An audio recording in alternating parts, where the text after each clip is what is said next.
So, welcome everyone to our next podcast. Today we've got the usual criminals of me, Beck and James, and we're joined by Louis from SPF. Hi Louis. Good morning. Yeah. Thanks for having me. That's, well, we'll see if it was a pleasure or not.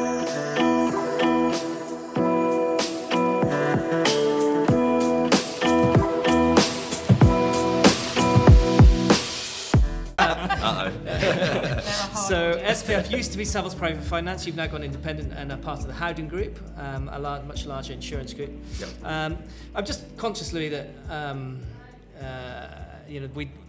couple of weeks ago we did a podcast on kitchen design.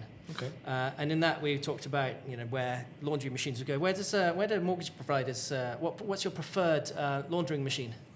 My preferred laundry machine. for your money laundering. No comment. Not a Bosch or a Siemens or something like that. No. Okay. I'll stick with Bosch. Stick with Bosch. Not big enough. Okay. So no, in all seriousness, what is SPF? What do you do? So independent mortgage brokerage, as you quite rightly mentioned. We were recently bought up by Howden, which is a large insurance brokers, but they've kind of just left us alone to do our own thing. We remain as predominantly a mortgage brokerage. We're whole of market, so over 140 different banks. So it's a matter of when a client is looking to buy a home, as you would help out with, they come to us for the financing. And rather than walking into, let's say, HSBC on the high street or Barclays, being told this is the rates we have, and this is how much we can lend you, they come to us, they tell us what they want, not what they have been told they can have, and we find a solution for them. But obviously the most cost-effective way of doing so as well. And tricky question potentially, putting you on the spot, not many to it, but why does that differentiate from other mortgage brokers? So the way we differentiate ourselves is we look at ourselves as a one-stop shop. We're not just there for your conventional mortgage. It could be that you find a house at auction and you need very quick finance. Let's say a bridging loan. We've got a specialist in-house that can do that. Or you're thinking about a self-build project. Again, we've got a broker who specialises in that. We kind of look at, you come to us with your needs and we'll find a way for it when it comes to property and finance. Also, beyond that, because we're quite a large scale as a brokerage, not just sort of 4 or 5 people in the office, there's about 80 brokers now in Hull. We get exclusive contacts at banks, so if there is a problem, we can pick up the phone to our senior contacts there and say, can we get this resolved ASAP, because we're about to exchange contracts, whatever it may be. And because also we provide so much business, we also get exclusive interest rates, which clients, one, wouldn't be able to get with another broker, or two, be able to walk into a bank and get it exclusively off there. Are you likely to get a better rate by going through a broker like you? So, or does it depend on the I circumstances? believe the amount in regards to percentage is roughly circa 80% of all mortgage business comes via a broker rather than a direct bank. So because so much comes through brokers, banks value us and therefore they give us better service, like I said, better products and so on. So it is a much better route to go round or to go by. It's also just getting advice and guidance along the way. Mortgage is the biggest debt you take on in your lifetime, or tends to be.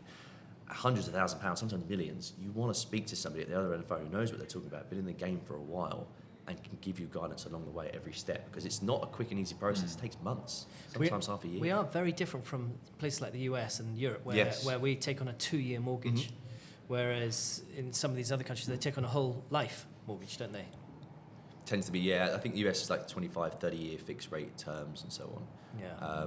Which actually, there is one lender now that we have access to that are doing a similar front to that, because they stretch over that longer period, and they know you're going to be getting pay rises and bonuses and much more income over that duration rather than just a 2-year time frame. They can actually lend you more, which is great. Again, another access point for us. It's just much more expensive because they're taking a risk at a 30-year fixed rate. They don't know what the economy is going to be like in 2-3 years' time. So. And I want to sort of also explore with you.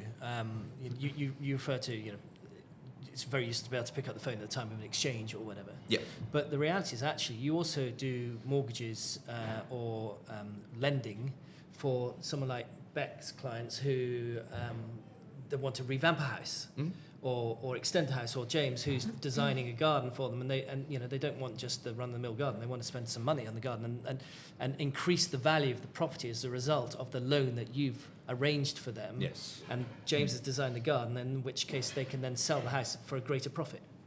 That's right. Yeah. So it's not a matter of, when it comes to the remortgage transaction, if you already own the house, it's not as simple as or it can be as simple as that we just refinance the debt for debt. So if you are borrowing 500,000, we can borrow £500,000 elsewhere and just get you a new product.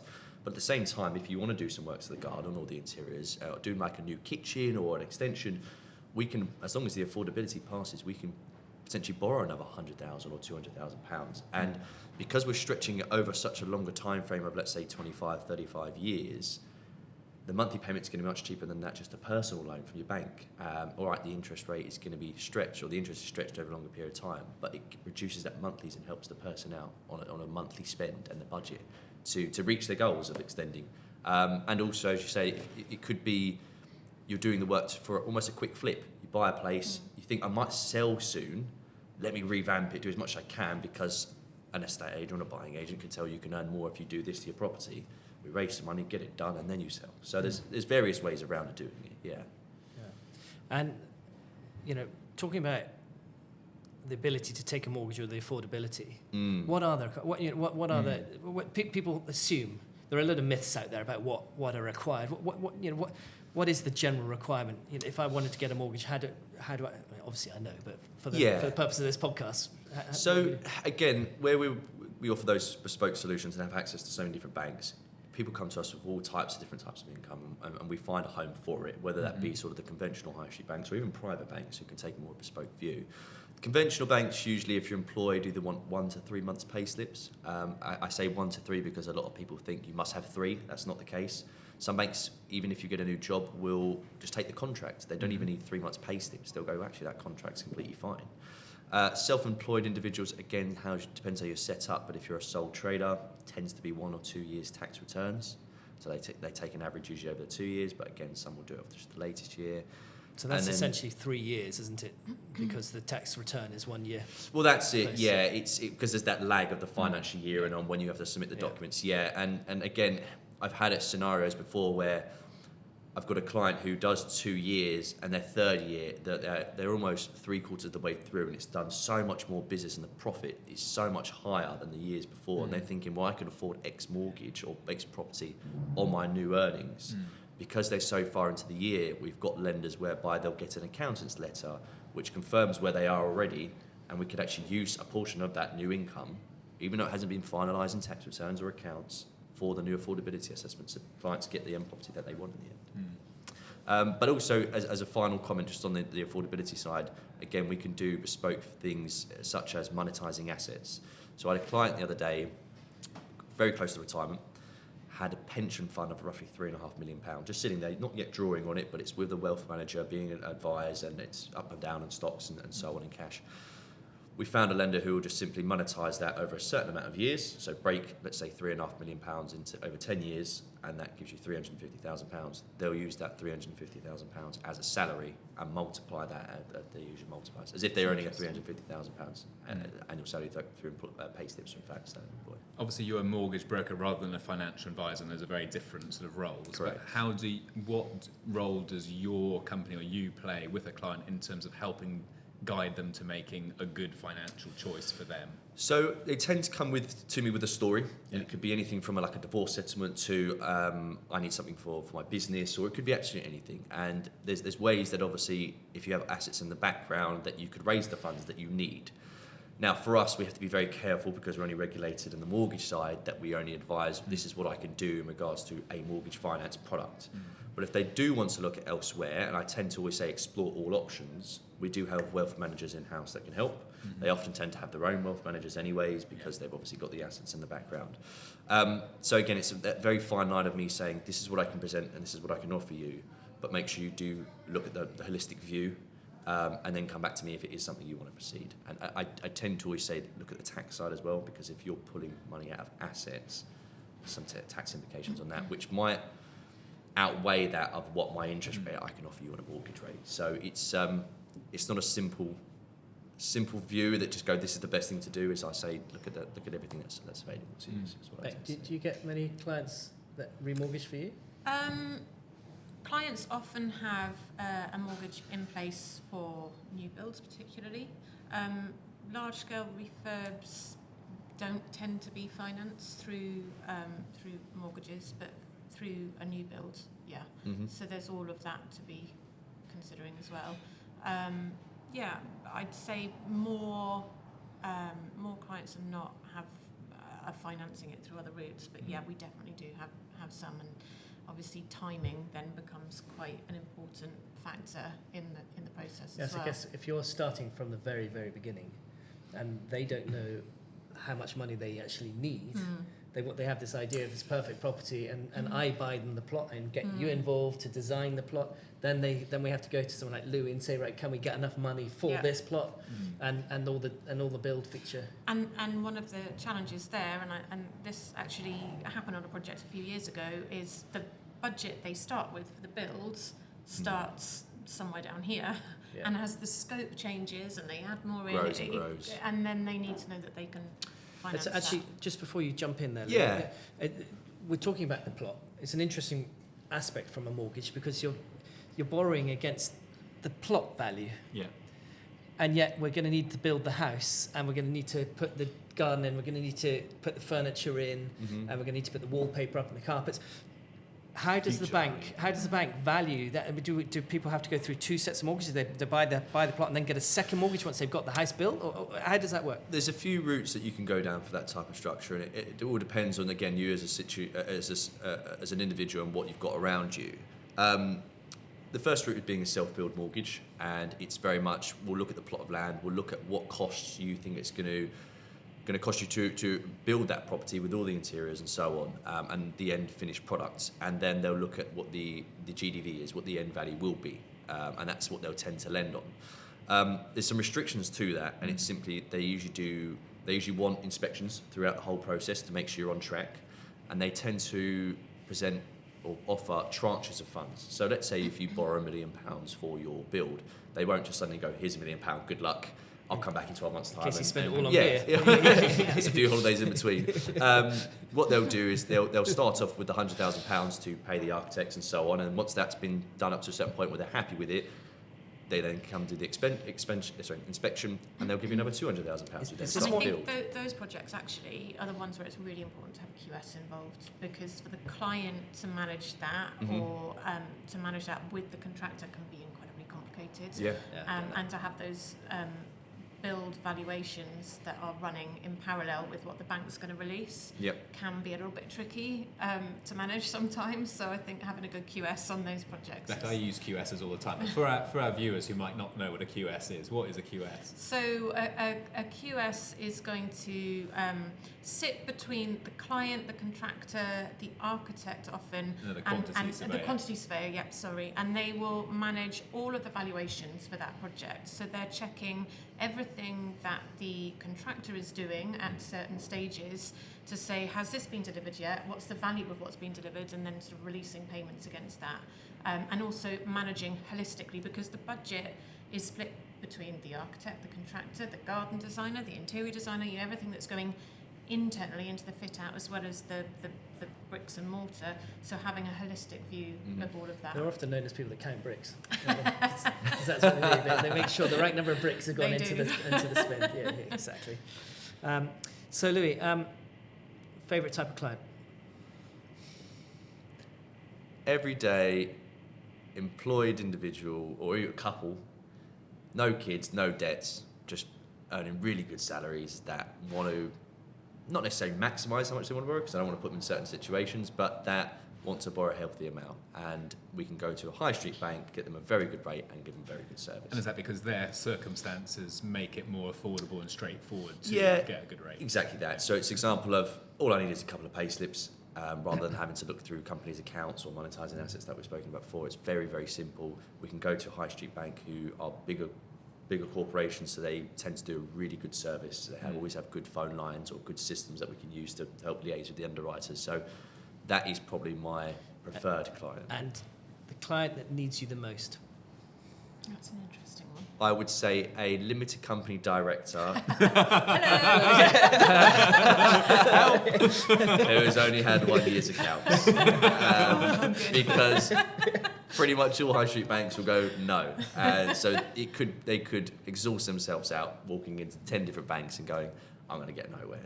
And will they get somewhere? Yes, yeah, definitely so. Yeah, it's in just fact, I was in that situation first year of my business, and my mortgage was up for renewal. So I know firsthand how important it is to work with a good broker. I'd say that's definitely one of the top that needs help. And I was just talking to a potential new client who has a substantial amount of cash. And it occurred to me as I was speaking to him, as it has done on many occasions before, that interest rates at the moment, and we'll come on to interest rates, but interest rates at the moment are for a healthy loan of, say, 5 mil, right? You can probably get a loan at, 3.5 to 4, something in that sort of order? Interest rate wise? Yeah. Nothing below 4 at the moment, so it'd be more 4 to 5. 4 to 5, okay. Yeah. And yet, for that £500,000, they could be getting somewhere between 8 and 12% potentially in yield. Even higher in some instances, the more you have, the higher the yield you can get. Therefore, there is a degree of sense, rather than paying cash, to take an utterly flexible mortgage, allowing you to pay it down whenever you choose to. Perhaps paying a slightly higher interest rate, maybe 6.5%, but still returning gross of tax, which you've got to be slightly careful of here, 12%. And therefore, after tax being something in the order of sort of still earning 2 to 3 to 4% more by using a mortgage than they are using cash. Is that a thing? Yeah, it tends to happen a lot. A lot of clients, even though they could buy properties outright, still leverage. They hold the money back, invest it elsewhere, and if the yield is better and the returns are better, then why not? There is a product where, and it's not often that it pops up, I'll be honest with you, is an offset mortgage. I don't know if you guys have come across that before, where you have a linked savings account and you can take, let's say, £1 million worth of borrowing, and you could have £1 million worth of cash.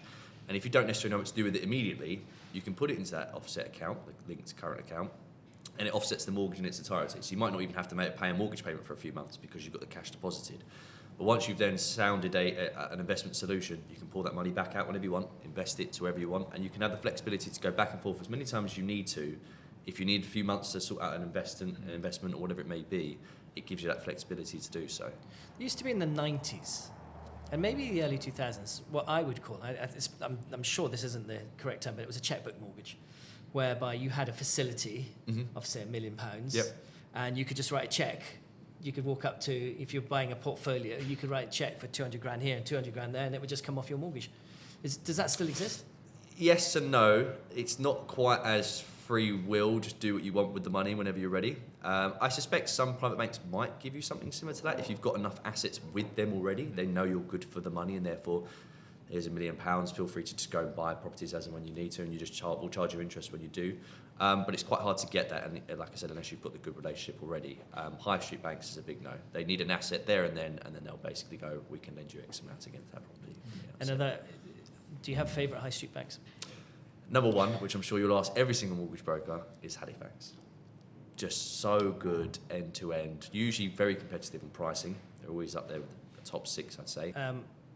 Quite an in topic, although with current US politics, I'm not sure it's quite so what it was. But green mortgages. Is this a thing?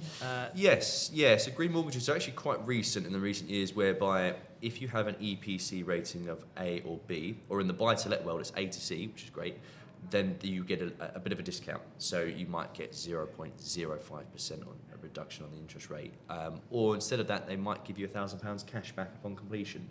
And it's obviously all intervening with the government's plans to have everybody at a certain EPC rating by a certain time frame, so they're trying to incentivise people to do so.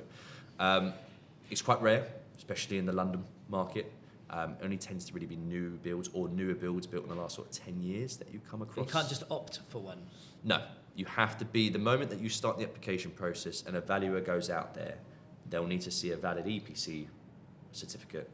And if it doesn't have A or B or ABC on the buy-to-let side, then they'll say... What about from a plot point of view? Well, that's going to be a bit different because I guess the house is not built just yet, is it? Yeah, but you can build it to that standard, couldn't you? As long as you build it to that standard and then you get a valid EPC certificate, fine, you can get the green mortgage at the end of the day. And if it doesn't meet that, it would just drop back to So I've had arguments with clients in the past whereby they've done a quick view of the open market themselves, and they go, why aren't I being recommended this product? And I try to explain it's a green product, kind of, and then they go, well, my EPC certificate says I've got the potential to be a B. Yeah. It's currently an E, but it could potentially be a B. And I say, well, yeah, it's the potential, but you haven't done the work, so you've got to do the works before you can be eligible for it. So, but it's quite a small carrot then, because that sounds to me like it's a bit of a niche. Tokenistic. Not many properties have it just because of the EPC, but it tends to be the newer builds, which is great for especially your first-time buyers. Again, it helps them with the interest rate or gives them some cash back, which helps with the legal fees and whatever it is when they're buying, especially. But presumably, I mean, I shouldn't think this applies to you, James, in any which way, form or other, unless you've got some sort of hobbit house. What are you saying? Why are you looking at me so intently there? Well, presumably, you influence the EPC. No, not really.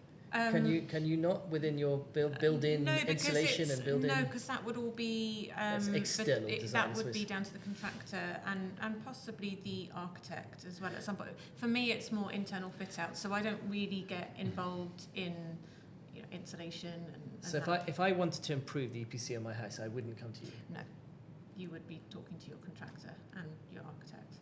Yeah. Okay.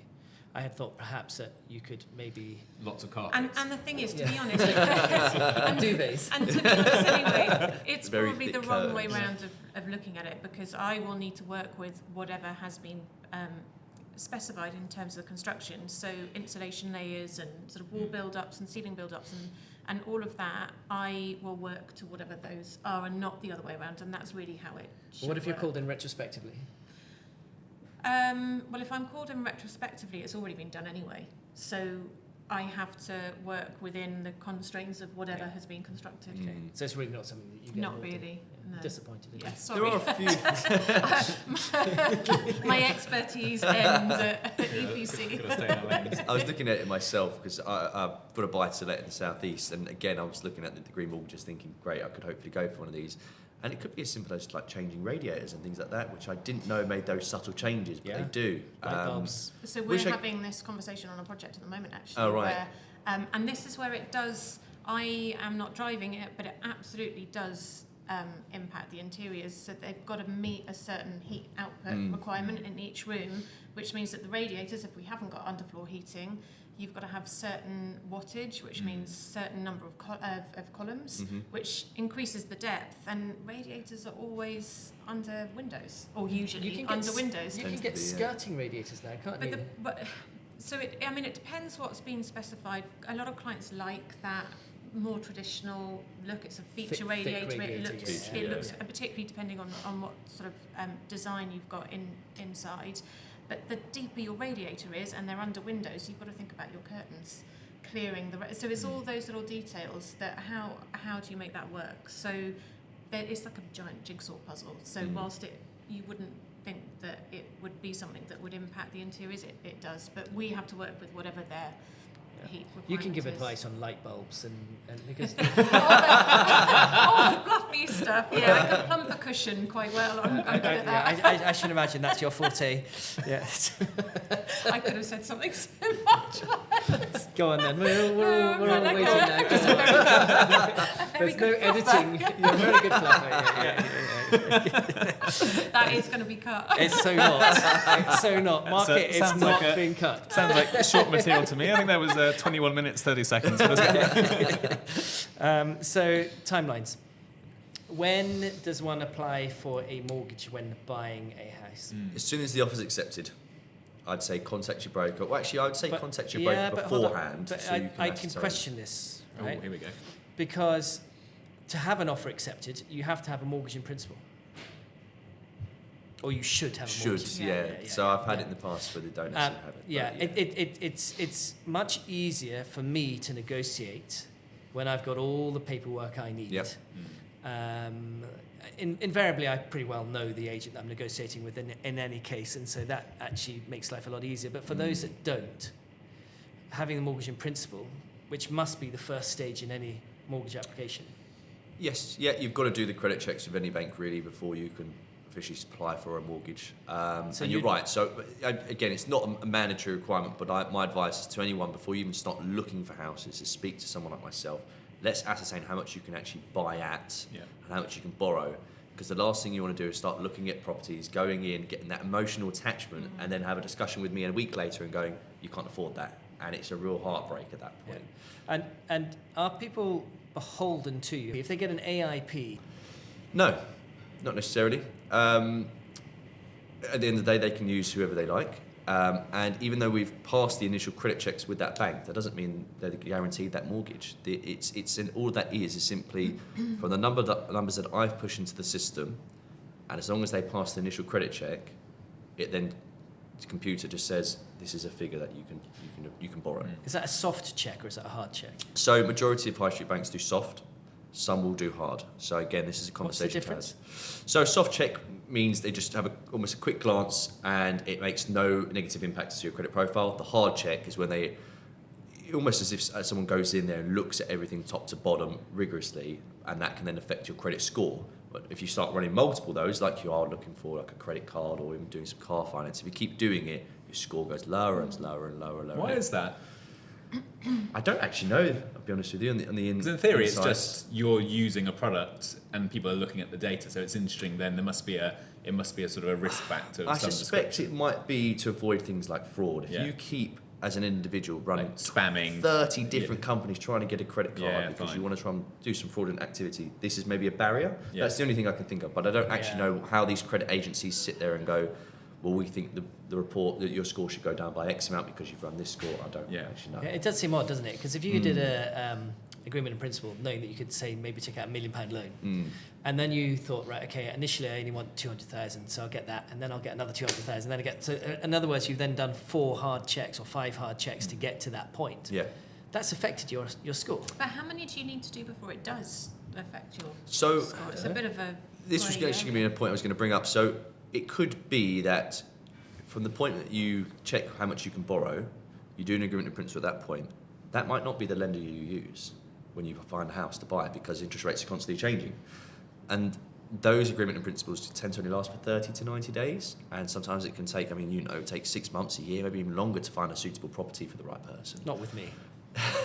All right, a couple of days for you, maybe hours. And clients do come back to me and say, it's expired now, I need a new one, I'm still looking. And I say, look, let's avoid running any more for the time being until you've found a suitable property, because you're right, you could be 4 agreement and principles in until you find the right property, and it's just, if it is the hard checks, it's going to keep damaging and damaging and damaging. And actually on that point, and I've got this with a client I'm working with at the moment, where construction programs change more often than not, and if they've got a mortgage offer, which is based on the property completing in, I don't know, whenever it is, February, and actually they're 6 months late on the programme and that mortgage offer expires in sort of March or April. How does that work? How easy is it to sort of extend that? Yeah, so both, majority of mortgage offers will only be valid for 6 months. If it's a new build, they tend to do 9 or 12 months because they know developers can be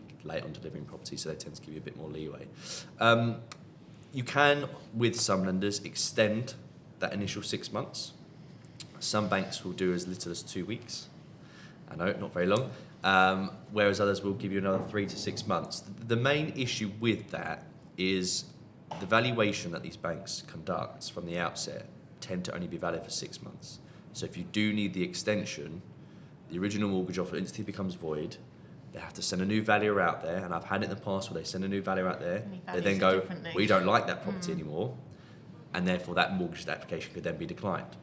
The underwriter also at this bank has the discretion to ask for updated pay slips or bank statements, whatever it may be, and that's 6 months have passed. You could have taken out new debt, your credit score could have been impaired at that point, you don't know. So again, I've had it in the past where we ask for extension, but then it's declined because something else pops up. So it's got to be wary of it. It is possible.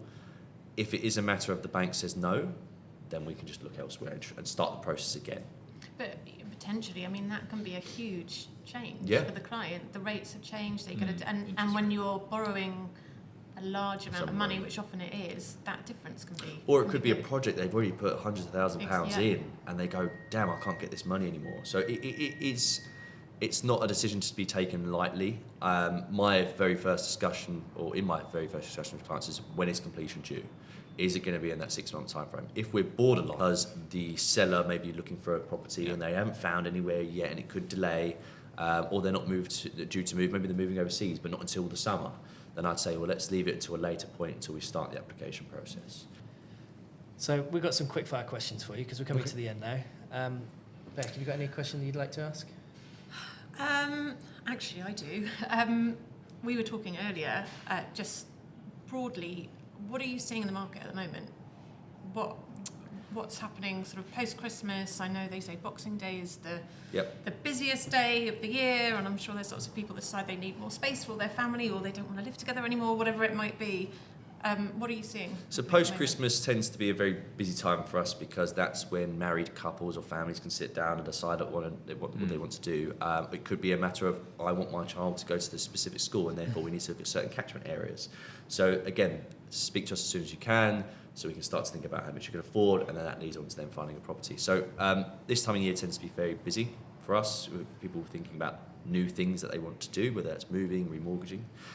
Also with the stamp duty changes, first-time buyers, that's now pushing a lot of first-time buyers out there to buy.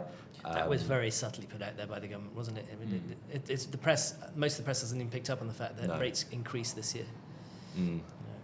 You touched on something. I just want to be really quick about it. Go There, the school fees scenario.